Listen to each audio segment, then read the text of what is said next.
Imagine if people put the same energy they put towards bank loan into actually investing.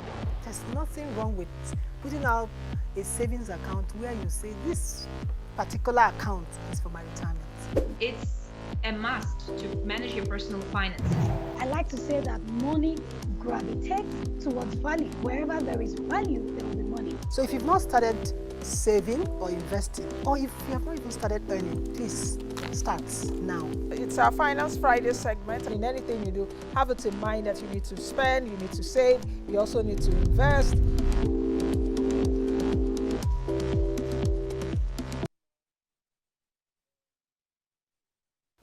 All right, welcome back to the program. In case you're just joining us, we will be talking about startups and micro and small businesses in Africa amid COVID-19. My guest is joining me right now from Johannesburg. He is McKevin Ayaba. He is the Chief Executive Officer at Set Up a Startup. He's an ecosystem builder. Welcome to you, Mr. Ayaba, and thanks for joining us. I see you in a car. Welcome, Nancy. Happy New Year. I'm so excited to be talking on Moneyline with you. Yes, I am in a car. I'm sitting just next to the border of Swaziland. I was about crossing, but I was looking at the time. I had to stop just to have this important conversation with you, with the amazing work that you are doing in making sure that our entrepreneurs get the kind of exposure and communication they need. Thank you, McKevin. In fact, that's a Nike sign for me. To think that you're in South Africa, I know you're a Cameroonian, so that means you've been following what I've been doing here in Nigeria. So thank you. thank you for the compliment. Now let's get started. You're the Chief Executive Officer of Set Up a Startup. I think the first question, the primary thing should be also ask you is, what actually is a startup? You know, because I hear a lot of people say startups. What is a startup? I know I have my Google to, to make me understand. Or people have their Googles with them. Okay, what's a startup? You can get the definition. But what actually is a startup? Nancy, I saw you when I heard your introduction. You said you're going to be talking about startup, about businesses that want to scale. That alone has already given you a definition of a startup. A startup is a technology-enabled SME, for instance, that have the capability to scale beyond your local community. So any product or program that scale has the ability to scale is what we find as a startup. But importantly, it has to be tech-enabled. It has to be tech-enabled, but it mustn't be a tech company, or it mustn't be a tech business itself, because I understand that the other businesses, or there are businesses that are tech, that are also tech-enabled. There are also businesses that are like agric businesses that are tech-enabled. There are some other businesses that are tech-enabled. Yes, exactly. It can be, so far as you are using, it can reach many people from just one place. I mean, so far you can sit in Nigeria, and I'm able to consume your product here by just sitting in front of my computer, maybe through online or any of those sort. That's what we call a startup. Anything that I have to travel there to buy, it makes it a bit difficult.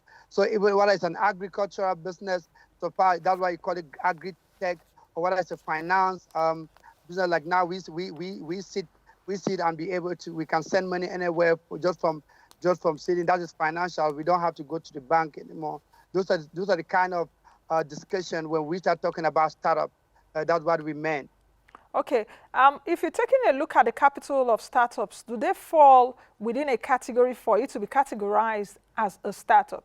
Because some startups can start with perhaps no funding, but some startups can also start up with small to mid funding. It depends on who are those that are setting up the startup, and it could also be one entrepreneur or two or three entrepreneurs coming together and pulling their resources together. So for a startup, does it really fall within a capital range? Whether you can qualify that like in US dollars for me. No, you don't.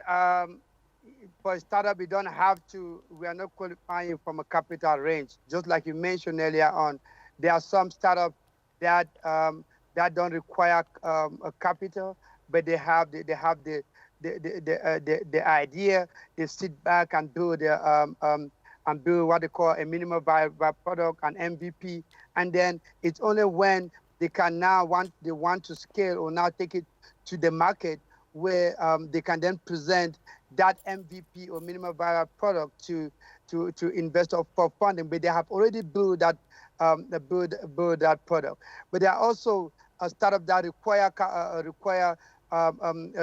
It depends how big they want to start, but also their vision, their mission is to actually be enabled as well. But all in all, from our experiences, you don't have to have a capital to take your idea to bring your idea to life. All you require, I think you mentioned something like 1 or 2 or 3 people. All you need is to make sure that 2 or 3 people from a developer, maybe a marketing person or a finance person, join you with your idea alone, so that you guys can build what they call a minimum viable product or MVP. And then from there, we can then now start looking at who will be interested in investing in these ideas. But yes, I think that's basically how that's what we look at from a startup perspective.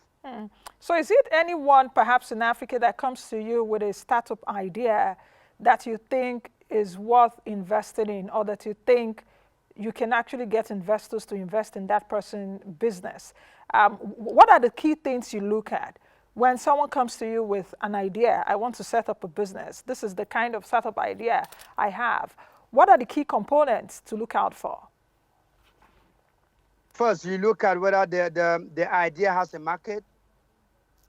Until you look at it from, can this idea, can it scale beyond just your community? Because what investors are looking for, investors, especially venture capitalists, VCs, they are looking for startups that can scale beyond just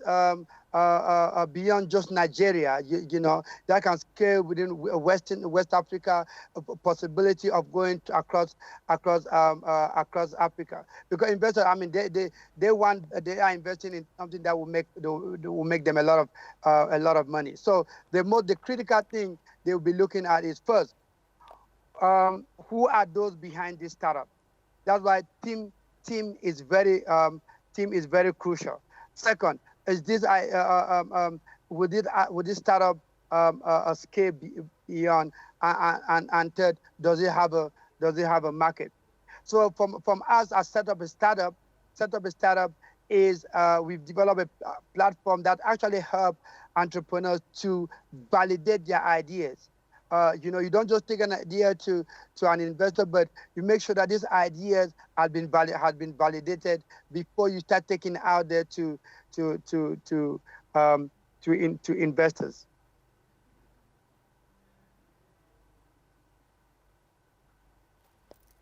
Okay, let's quickly take a break, and when we come back from the break, McKevin will continue the conversation. You can join us on all our social channels and send us your questions as well as your opinions on what we're discussing today. Let's quickly take this break. We'll be right back. Thank you for watching our video. Please hit the subscribe button below, turn on post notification to follow all our updates.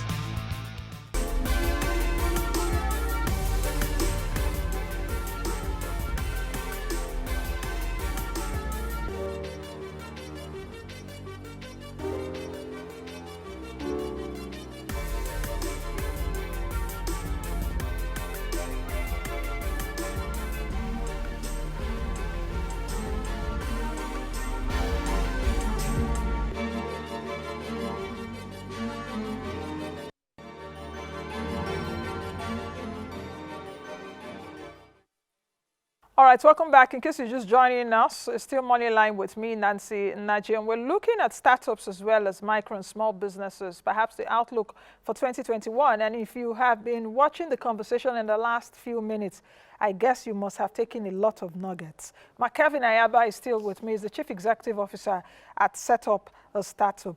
He's joining us from the border of Swaziland, now known as Eswatini. So, McKevin, thank you. I know you're passing through a lot of stress for us today, but just will be done in a few minutes so that you can actually go for your business. I appreciate you. Thank you for joining us again. I see that you've changed location. All right. At what point, yes, at what point, McKevin, does a startup graduate to a business, a bigger business? At what point does a startup scale up or become a scale up? Nancy, startups require to scale require enormous amount of funding, and one of the most important things that we've realized and we're trying to solve as an organization is to make sure that startups are investment ready. One of the biggest challenges African startups and most startups across the continent they are facing to get to that level of scaling is because they are not investor or investment ready. It means that some of them don't even understand the entrepreneurial journey. Some of them don't even understand the kind of funds, the stages of funds that they need to raise. So there's just so much more in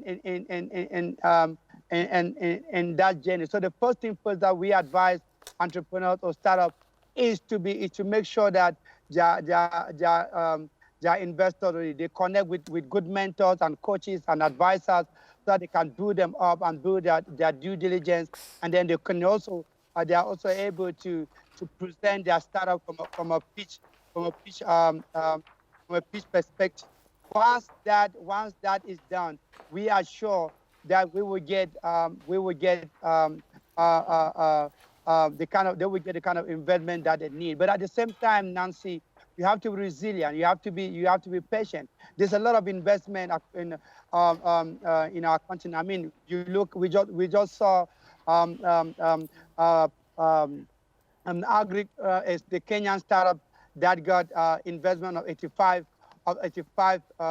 Grow Intelligence that got an investment of $85 million recently. We have our Nigerian startup AHEC that got that was bought for over $200 million recently. They took a lot of time. They make sure that they nurture their startup. They are resilient. They come up with new strategy. They make sure that their investors are ready, and we will get there. So the first thing first that we advise for every entrepreneur, for every startup, make sure that you have the right strategy. Make sure that you understand your market. Make sure that you have the right market. Make sure that your idea can scale. Make sure that you have validated the idea. But most importantly, make sure that you have the right team behind your idea. You know, the way you're saying it is like it's easy, but I know it's not easy. Even putting a team together is a Herculean task. Getting competent people to work with you on an idea is a very Herculean task. At what point, or how do you get a very good team? How do you also make yourself investment ready? Because you must make yourself investment ready by having all those things which you have said, all those things you have enumerated. How do you take them one by one? McKevin, you can understand, especially in Africa, is a whole lot of, it's a big challenge, big one at that. Nancy, you're right. Right at the early stages of your startup, you need to already start putting all these things in place. Right from the idea perspective, the people selecting a team is quite it's quite a hectic, a difficult task. But the people that you sit with to share your ideas with, to discuss your idea with, you can easily find one of the team members in that right from there. That's how you set up your team. But also, Nancy, when we talk of investment readiness, what do we mean by that? We are asking that We've already talked about a team, how you need to put together that team, how you need to build an MVP. But more importantly, how does your brand look like from a brand identity perspective? How do you have you formalized your startup? Do you know where your IP is registered? You must understand that whether your IP should it be registered in Nigeria, should it be registered in South Africa? How important is that for our investor? Do you have to register it in Nigeria? Do you own your IP? Have you patent?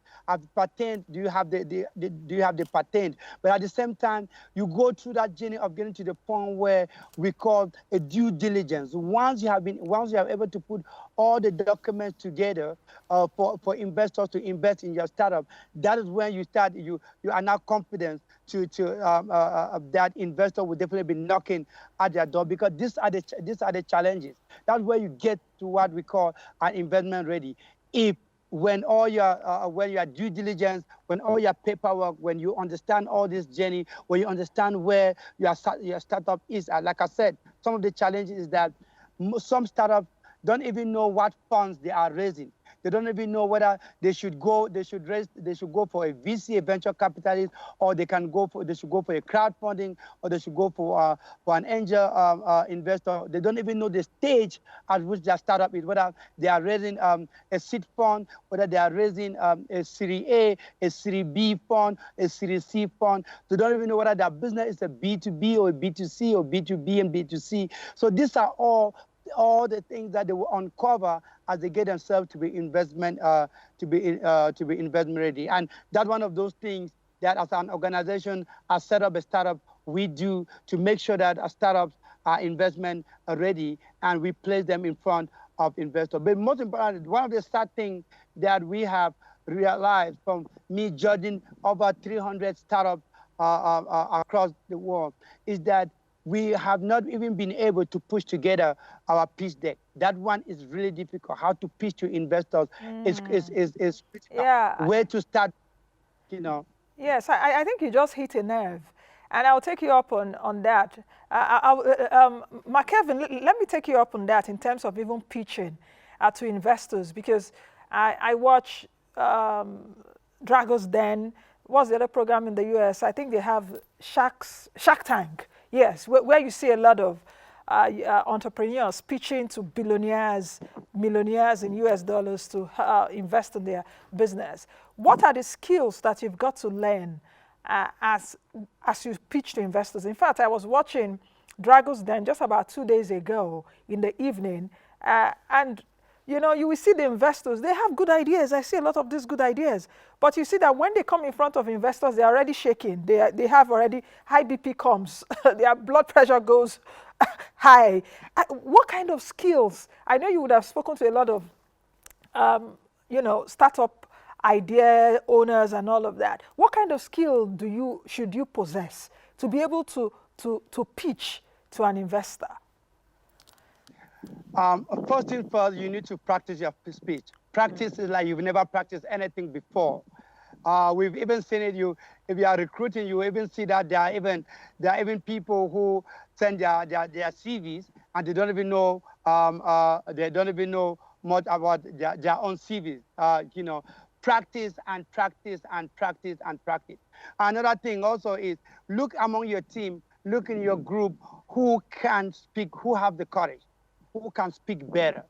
You don't have to be the CEO. You can look whether you have your marketing person, whether it's your COO. It doesn't have to be the founder himself. But look among your team who has the courage, because it requires courage. But more importantly, practice, practice and practice and practice. Listen, know your story. Know your ask. One of the key things is know your ask. What are you looking for? What are you asking for, and why? These things are very crucial. Another thing is, even before you get to the pitch, define the problem that you are solving. Always start with the problem. Define the problem. Look at what solution are you bringing? What solution are you bringing? You talk about different types of funding opportunities. There's the difference between crowdfunding, venture capitalists, as well as what's the third one? Angel investors. What are the differences? Because you said earlier that even some startups that want to find investors, they don't even know the categories and where they fall under. So what are the differences? Well, venture capitalists are people that manage other people's fund. It can also be their own fund that money. For instance, people have given them their fund to invest in other businesses for them. We call them ECs. So they would definitely make sure that they want to have a big return on investment. Angel investors are people who kept their money at home. They just want to look at something to put in, and you can collect little by little from different angel investors as much as possible, rather than getting one fund from one firm. You also have a crowdfunding. Crowdfunding is some kind of an online where you put your pitch there, and then you get people to go and read into it, and then also support. Whether it's $100, it's $200, and so on. But you have to have something to give them back in return. But another kind of investment, you can also go to the bank, but you can also look at your friends, to support you or your family, especially when you are starting at that early stages. So we always advise that we shouldn't don't start by looking for a venture capitalist.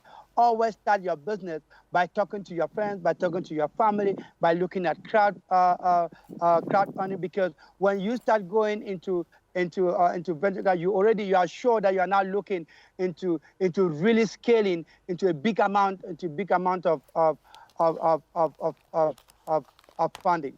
Okay, McKevin, if we take a look at this, COVID-19 definitely affected African ecosystem or African business ecosystem. How do you think it has affected startups and perhaps micro and small businesses in Africa? That's the first part of my question. The second part of my question is, as a result of COVID-19, what kind of startups do you think that were created in Africa? Because it's a pandemic, we are all feeling the pain, but there were some innovations too across Africa last year. For example, Paystack, like you mentioned earlier, got a funding of $200 million. The other startup you also mentioned, I think in Kenya, Kenya got a startup funding of about $190 million last year. So the opportunities even in a crisis.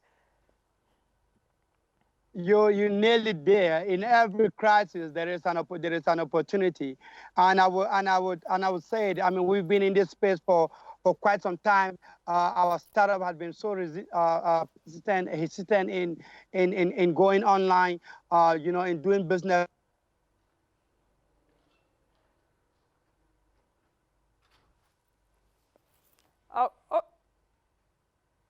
Okay, it seems the network just froze.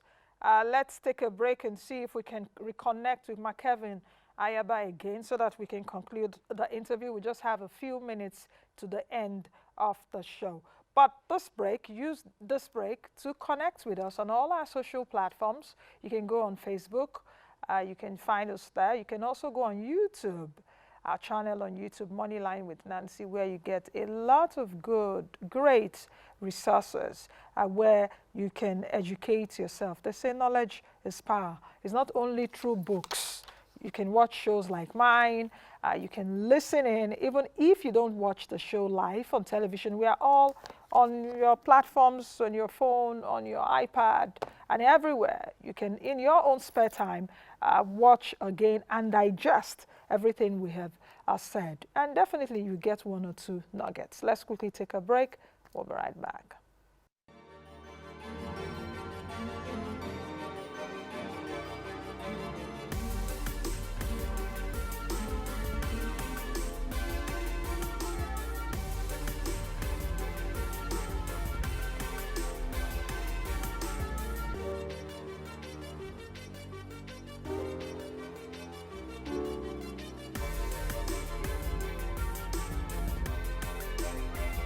I actually spoke with McKevin Ayaba, who is the Chief Executive Officer at Setup Startup. He spoke to me from the border of South Africa and Eswatini, formerly known as Swaziland. He was actually on his way. He was on transit. But thank you very much, McKevin Ayaba. I hope to have you soon again so that perhaps we can conclude this conversation, because there was still a whole lot that we needed to talk about. So many thanks for joining us. I'll still thank you even though you're not on now. So I think that's the much we can take today on the program. I want to say thank you all for joining us on Moneyline with Nancy today as well as this week. Okay, I can see McKevin already. Director, are we taking him to at least say bye-bye? At least let's take him to say bye-bye. McKevin, I can see you back. I think there's a serious network problem. I had to go and stand somewhere where it's a bit better. Okay, McKevin, I want to say many thanks for joining us today. We'll get to connect with you again sometime, perhaps when you've landed to where you're going to. But many thanks for your insights today. Thank you. Thank you so very much, Nancy. I really appreciate it, and thank you for what you're doing in our industry. It means a lot. We need people like you, to constantly help our industry, because the future of Africa lies in the hands of entrepreneurs. And you're doing an amazing work, and I'm so honored to have been part of your program. I look forward to contribute to articles and so at any given moment. Thank you so much. Thank you very much, McKevin. All right, that's the much we can take. I will see you all again on Monday. Be the best you can be, and definitely don't forget to wear your mask. Wear a mask. Wear a mask. Wash your hands. Sanitize your hands so that I can see you all on Monday. Bye now. Hello, YouTubers. Welcome to Moneyline with Nancy TV YouTube channel. This is where we provide you with instructive business directions, processes, and guidance to help you assess the right resources to fund your businesses to withstand every form of internal and external shock. You will find here awesome informative videos on business, entrepreneurship, and lifestyle, just to help you make informed business and financial decisions. Punch the subscribe button and let us drive you through the world of business. Please follow all our social media platforms on Facebook, on Twitter, on Instagram, on LinkedIn, and follow us for latest updates on our website.